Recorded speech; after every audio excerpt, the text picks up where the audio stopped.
कि शायद 95% हमर अनुपमा लोकगीत के माध्यम से ही साथे लड़ल बनी जा, झगड़ा कोई बनी जा, लेकिन आज भजन में कहे के बा तो भजन में भी बहुत गीत बा।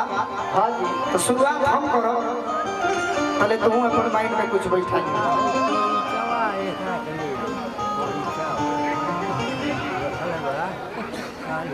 जा, तुम्हारा छुट्टी मिल गई। नहीं ऐसा नहीं है, लेकिन शुरुआत भजन से ही करें।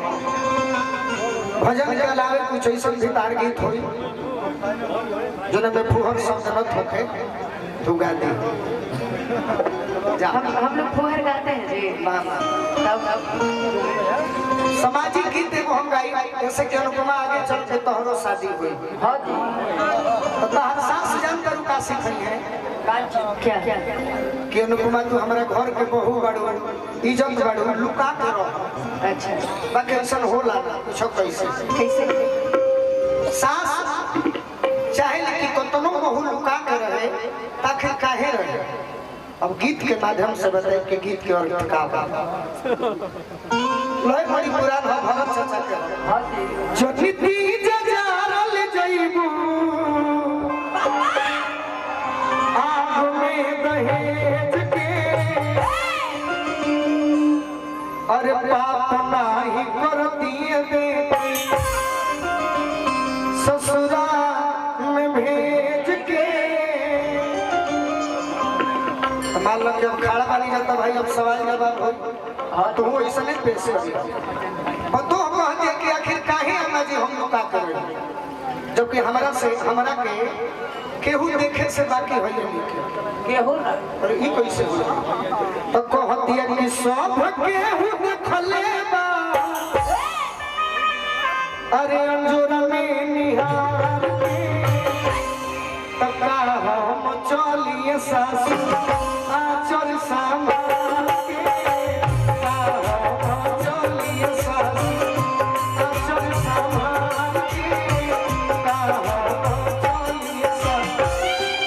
जहिया देखा देखी होला तो 10 लोग जाला देखे खातिर, तो लड़की तो वही गरी सबके नजर में आ जाए कि कैसन बिया, खराब बिया, निमन बिया। हालांकि केहू तो लड़की के तो काटे देना चाहिए, लेकिन फिर भी पतो कहते कि अब हमारे के मत कहो कि लजा के रहे। सब केहू देखले बा, अरे अंजोरा में निहार के, हम चलिए सासू आचर सामान के,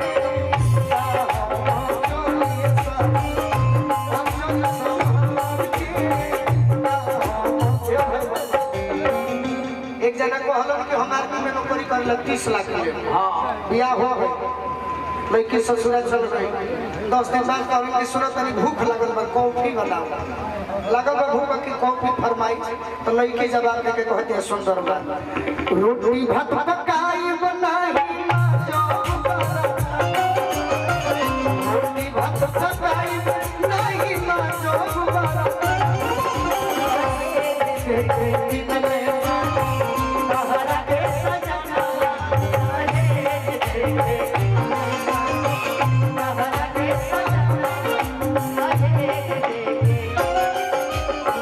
भाई बियाह करे हम तनी सुन, जैसे अपना हम भाई रवि के बिना तिलक के शादी करा दे। आपकी शादी में कमाएंगे, दहेज नहीं लीजिएगा। ओके, ढेर लड़का बुलेट खाती जरूर उसल। हाँ, ओसन अपाची खाती तो लड़के कहले रे कि हई हम गाड़ी पर घूमत रह कि हमर बाबूजी दिहले बालो, अते हमर दिहले, अरे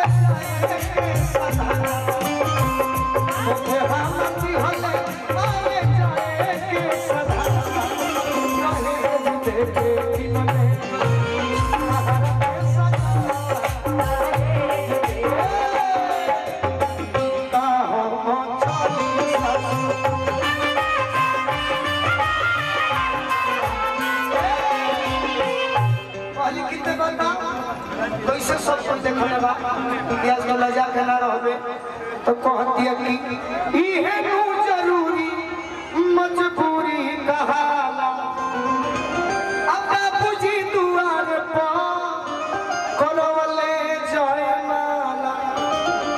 जब जयमाला होला तो सभे लड़की के सखे सुनना चल फलनवा के तनी दुल्हा देखा गोरबा की कोरिया गोरबा की करिया तो भरी सभे देख ले ताकि लड़की ला जाओ का कहे ले जाओ की है नो जरूरी मजबूरी कहाला अब बाबूजी दुआर पर करवले जयमाला बराती घराती देख ले होला आ 200 दुल्हा करिया जो सही जयमाल होला टाइट रहले सब आ जो सही जयमाला हुई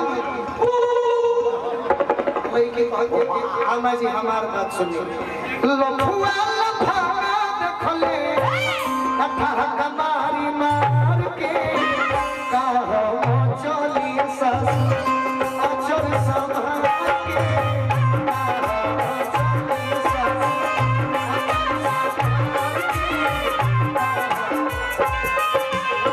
एक हमने बेटी के ऊपर गिरा निर्दयी पापा जी अगर भेम मां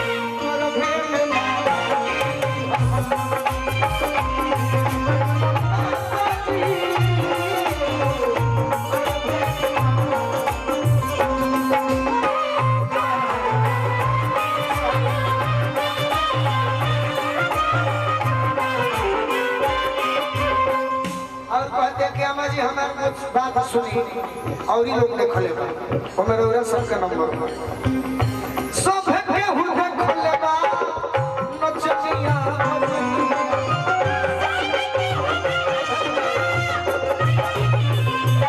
माने दुआरे बारात लागल ना तुम पीट लेके कि सब के हुन देखले बा अरे नचनिया भजनिया अल्लाह से आन देखले बुढ़ावा पुरानी